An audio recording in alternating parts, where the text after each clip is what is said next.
प्यारे दोस्तों, बहुत-बहुत स्वागत है आपका अपने चैनल यूजीसी नेट साहित्य दर्पण में। तो फ्रेंड्स, जैसा कि आप जानते हैं कि हम इस चैनल के माध्यम से एनटी नेट की तैयारी कर रहे हैं। आज की क्लास में मैंने रीतकालीन वस्तुनिष्ठ प्रश्नोत्तरी संग्रह लिया है। कोशिश करूँगी कुछ प्रश्नों की व्याख्या करने की और फ्रेंड्स मेरी पिछली वीडियो में बताना चाहूँगी, मैंने एक प्रश्न आपको दिया था कि हिंदी के उस निबंधकार का नाम बताइए जिसने सर्वाधिक निबंध यानी लगभग 1000 के लगभग जिसने निबंध लिखे हैं। तो वो उनका राइट आंसर है पंडित बालकृष्ण भट्ट हैं, जिन्होंने 1000 के लगभग निबंध लिखे हैं। किसी ने इसका जवाब नहीं दिया, कोई बात नहीं। सिर्फ जवाब आया है मनीषा देसवाल का, उनको मैं बहुत-बहुत थैंक्स कहना चाहूँगी। और वो प्रश्नों को लेकर काफ़ी अपडेट रहती हैं, हमेशा उनके जवाब अक्सर ही दे दिए जाते हैं, तो मैं उनको एक बार फिर से थैंक्स कहना चाहूँगी। फ्रेंड्स, मैं एक बात कह दूँ कि आप जितना ज़्यादा अपनी बात को दूसरों तक रखेंगे ना, जितना ज़्यादा आप एक्सप्लेन करने की कोशिश करेंगे, उतना ज़्यादा आप सीख पाएँगे। क्योंकि कहते हैं ना कि सिखाने से हमारा ही ज्ञान बढ़ता है, यानी दूसरों को ज्ञान बाँटने से 2 गुना ज्ञान हमारा बढ़ता है, ऐसा ऐसा मतलब कहते हैं, ऐसा कहावत भी है। तो इसलिए जो भी आपको दिया जाए तो आप प्लीज़ इसको किया करिए। मतलब यदि बनता है तो ठीक है, नहीं बनता है तो आप ऐसे भी कर दिया करिए कि हाँ, मतलब ऑब्जेक्टिव में दे दिया करिए कि ये होंगे, ऐसा करके। कौन से लेखक हो सकते थे, आप ऐसा भी कर सकते थे फ्रेंड्स। बट कोई बात नहीं, बहरहाल नेक्स्ट हम देखेंगे, शायद आप जो क्वेश्चन आपके सामने आएँगे, आप उनका जवाब देने के लिए तत्पर रहेंगे। चलिए चलते हैं अपनी क्लास की ओर। आज का हमारा पहला प्रश्न है, आचार्य रामचंद्र शुक्ल ने रीतकाल की समय सीमा कब तक मानी है? तो इसका जो राइट आंसर है बी सही है, 1700 से 1900 ईस्वी तक। अगला प्रश्न है, इनमें से कौन सा नाम रीतकाल का नहीं है? तो इसका जो राइट आंसर है बी सही है, पूर्व मध्यकाल रीतकाल का नहीं है, क्योंकि पूर्व मध्यकाल भक्तिकाल को कहा गया है। ओके। हमारा नेक्स्ट क्वेश्चन है, हिंदी के किस काल में लक्षण ग्रंथों का निर्माण हुआ है? तो हिंदी के रीतिकाल में लक्षण ग्रंथों का निर्माण हुआ, यानी सी नंबर राइट हमारा है। चलते हैं अगले प्रश्न की ओर। फ्रेंड्स, अगला प्रश्न देखने से पहले मैं बताना चाहूंगी कि आप इस तरह के प्रश्न जरूर याद रखिएगा कि कौन रीतिकालीन ग्रंथ हैं जिन्होंने अलंकार निरूपण ग्रंथ लिखे हैं, काव्यांग निरूपक ग्रंथ लिखे हैं, या छंद निरूपक ग्रंथ लिखे हैं, या फिर रस निरूपक ग्रंथ लिखे हैं। कौन ऐसे ग्रंथ हैं और उनके ग्रंथकारों को आप जरूर याद रखिए, क्योंकि यहीं से प्रश्न बनते हैं।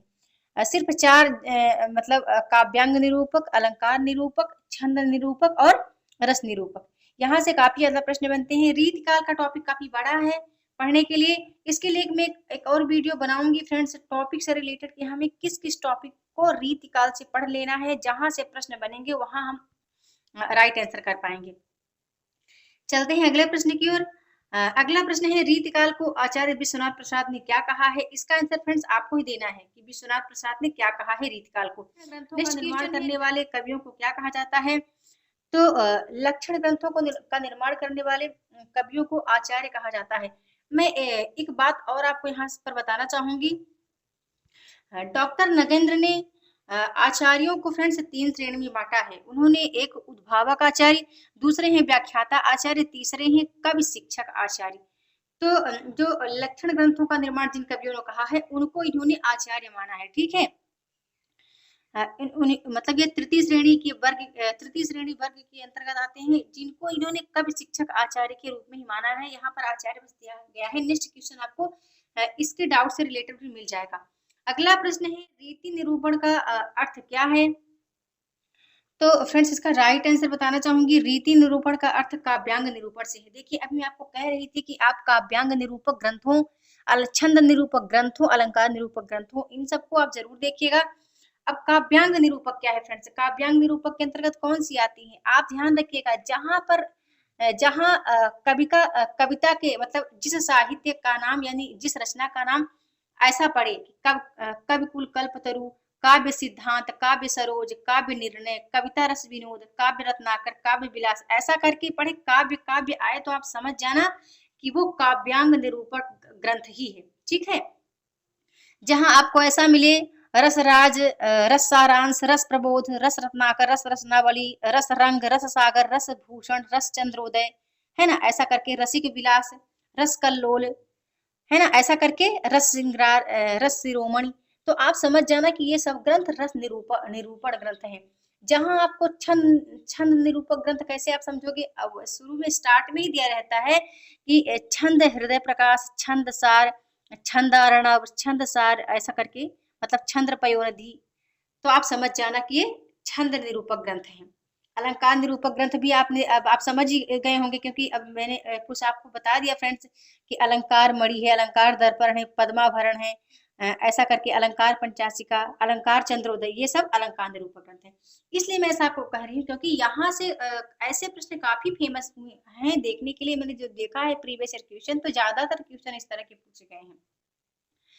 चलिए चलते हैं अपने अगले प्रश्न की ओर। अगला प्रश्न हमारा है, आचार्य शुक्ल ने रीतिकाल का प्रवर्तक किसे माना है?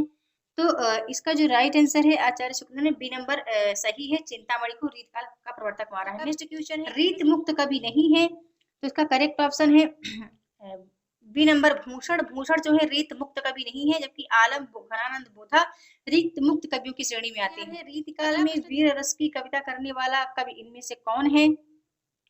तो इसका जो करेक्ट ऑप्शन है वो बी नंबर सही है। सॉरी फ्रेंड्स, इसका हाँ, इसका करेक्ट ऑप्शन डी नंबर सही है। भूषण है जिन्होंने वीर रस की कविता, वीर रस से ओत प्रोत कविता लिखी है। अब आपको पता है बिहारी तो श्रृंगारी कवियों की श्रेणी में आते हैं। मतिराम जो है वो रसात्मकता बोध से ओत प्रोत रचनाएं इन्होंने लिखी है मतिराम ने। नेक्स्ट प्रश्न आता है, इनमें से रीत सिद्ध कवि कौन है? और फ्रेंड्स ये भी अक्सर एग्जाम में ऐसा प्रश्न कई बार पूछा गया है कि रीत सिद्ध, रीतिबद्ध, रीत मुक्त कवियों की कवियों का आपको बताना रहता है कि कौन है, इनको अलग मतलब ऐसा करके छांटना रहता है। तो ये यहाँ से भी आप ये बिल्कुल अपने डाउट को क्लियर रखिएगा। तो रीत सिद्ध कवि कौन है? तो जो ए नंबर सही है, बिहारी है रीत सिद्ध कवि। अगला प्रश्न है, इनमें से कौन सा कवि रीतबद्ध कवि है? तो इसका जो करेक्ट ऑप्शन है देव है, जो कि रीतबद्ध कवियों की श्रेणी में आते हैं। ये रीत सिद्ध कवियों की श्रेणी में आते हैं बिहारी जी। और घनानंद जो है रीत मुक्त कवियों की श्रेणी में आते हैं। चलते हैं अगले प्रश्न की ओर। अगला प्रश्न हमारा दिया गया है, सही जोड़ी मिलाने के लिए सुमेलित करना है।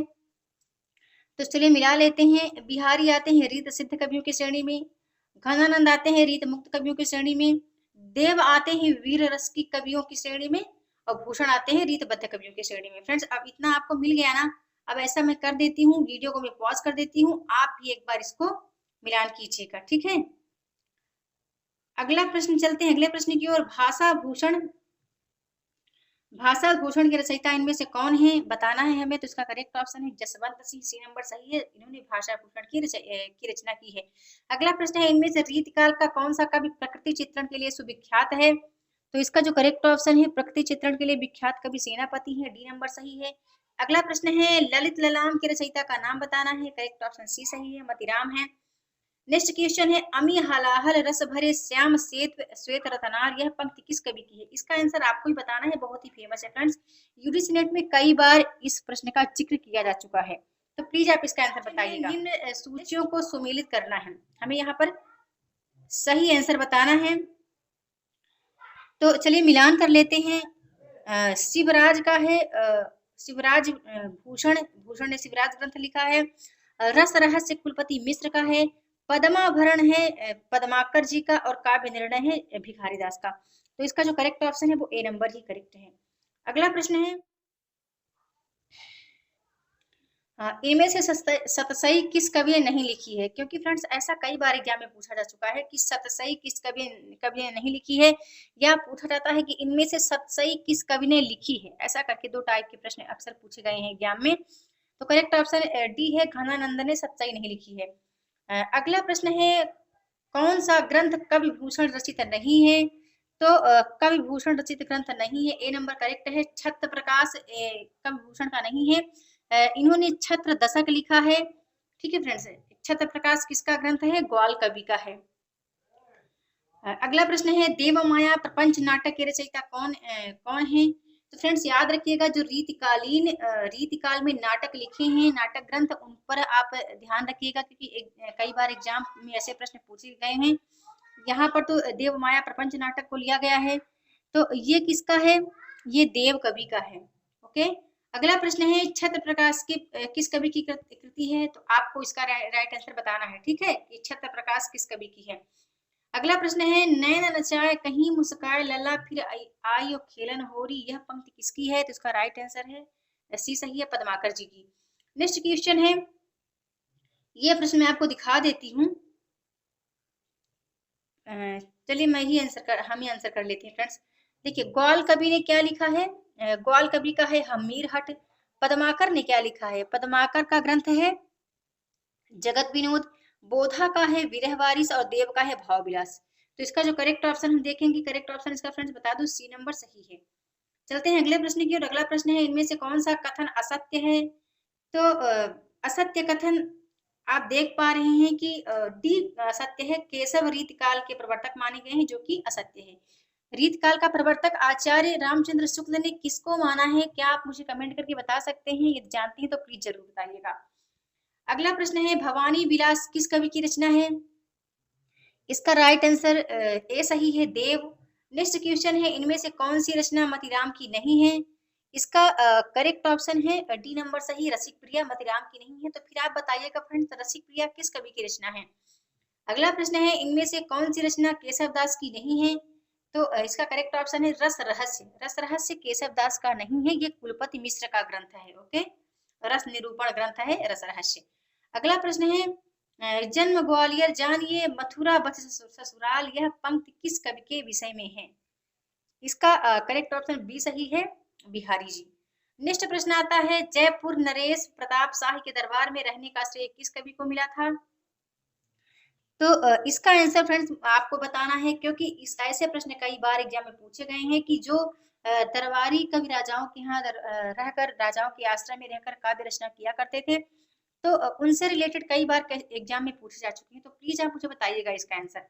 चलते हैं अगले नेक्स्ट क्वेश्चन है इनमें से कौन सा इटावा का निवासी माना जाता है, तो वो देव हैं, डी नंबर सही है। अगला प्रश्न है निम्नलिखित सूचियों का हमें मिलान करना है, तो इसका जो राइट आंसर बताना चाहूंगी फ्रेंड्स, मिलान कर लेते हैं। श्रृंगार मंजरी जो है वो चिंतामणि का है, रस विलास किसका है, ये मंडन कवि का है, फिर रतन हजारा रसनिधि का है, और अलंकार पंचासी का मतीराम का है। तो इसका जो करेक्ट ऑप्शन है देख लेते हैं, डी नंबर सही है। ओके, अगला प्रश्न है रामचंद्राभरण नामक अलंकार ग्रंथ किस के रचयिता कौन है, इसका करेक्ट ऑप्शन बता दूं बी नंबर सही है, गोप कवि हैं। गोप ने रामचंद्र भूषण और रामचंद्राभरण ग्रंथ लिखे हैं। अगला प्रश्न है व्यंगार्थ कौमुदी के रचनाकार का नाम बताना है, करेक्ट ऑप्शन बी सही है, प्रताप शाही। नेक्स्ट प्रश्न आता है तंत्री नाद कवितरस सरस रति रंग, यह पंक्ति किस कवि की है, तो इसका जो करेक्ट ऑप्शन है वो सी सही है, बिहारी जी की। अगला प्रश्न है कठिन काव्य का प्रेत किस कवि को कहा जाता है, इसका आंसर फ्रेंड्स आपको बताना है, बहुत ही फेमस क्वेश्चन है कि कठिन काव्य का प्रेत किस कवि को कहा गया है। अगला प्रश्न है त्यों मलिक्ष वंश पर शेर शिवराज है, इस पंक्ति के रचयिता कौन है, तो इसका जो करेक्ट ऑप्शन है बी सही है, भूषण। नेक्स्ट प्रश्न है हिंदी में लक्षण ग्रंथों की परिपाटी पर रचना करने वाले जो सैकड़ों कवि वे आचार्य कोटि में नहीं आते, वे कवि हैं, यह कथन किसका है, इसका करेक्ट ऑप्शन बता दूं सी नंबर सही है, आचार्य शुक्ल जी का। अगला प्रश्न है रीति मुक्त छंद स्वच्छंदतावादी कवि इनमें से कौन है, तो रीति मुक्त छंद स्वच्छंदतावादी कवियों की श्रेणी में आते हैं घनानंद, ए नंबर ऑप्शन करेक्ट है। अगला प्रश्न है लक्षण ग्रंथ का अभिप्राय इनमें से क्या है, तो लक्षण ग्रंथ का अभिप्राय है काव्य निरूपक ग्रंथ से। ठीक है, काव्य निरूपक ग्रंथ से लक्षण ग्रंथ का अभिप्राय है। अगला प्रश्न है यद्यपि सुजाति सुलक्षणी सुविरन सरस सुवृत्त भूषण बिंदु विराजई कविता बनता मित्र, यह दोहा किस कवि का है, तो यह भी आंसर आपने ही बताना है। बहुत ही फेमस है, देखिए जो फेमस प्रश्न है कई बार एग्जाम में पूछे जा चुके हैं, और जिसका मुझे आइडिया है कि फ्रेंड्स आपको आ रहा है, आपको आता है, आप श्योर हैं उन क्वेश्चनों को लेकर, वही प्रश्न मैं अक्सर आपसे बोलती हूँ कि इसका आंसर आप बताइए, क्योंकि यहाँ पर आपका नॉलेज भी बढ़ेगा। एक बार जो चीजें आपने दूसरे को एक्सप्लेन कर दी है या यूट्यूब के मंच पर दी है, तो वो कमेंट आपका हमेशा रहेगा। नेक्स्ट क्वेश्चन है भानु दत्त की रस मंजरी के आधार पर रीति आचार्यों ने किस प्रकार के ग्रंथों की रचना की है, तो इसका फ्रेंड्स करेक्ट ऑप्शन है नायिका भेद ग्रंथ, यानी सी नंबर ऑप्शन करेक्ट है। चलते हैं अगले प्रश्न। अगला प्रश्न हमारा दिया गया है कि रीतिकाल के कवियों को आचार्य न मानने का कौन सा कारण इनमें से नहीं है? तो इसका जो राइट आंसर है बी सही है। इनमें कवित्व शक्ति का अभाव था, ये इसका करेक्ट ऑप्शन है कि जो रीतकाल के कवियों को आचार्यों की श्रेणी में नहीं रखा गया है। अगला प्रश्न आता है, डॉक्टर नगेंद्र ने रीति ग्रंथकारों को किस प्रकार का आचार्य माना है? तो इसका करेक्ट ऑप्शन ए सही है, कवि शिक्षक आचार्य के रूप में माना है।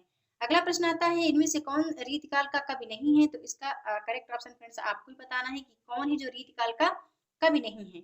अगला प्रश्न है, इन सूचियों को सुमेलित कीजिए। यहाँ पर हमें सही मिलान करना है। कई बार ऐसे भी प्रश्न पूछे जा चुके हैं एग्जाम में, तो चलिए देख लेते हैं।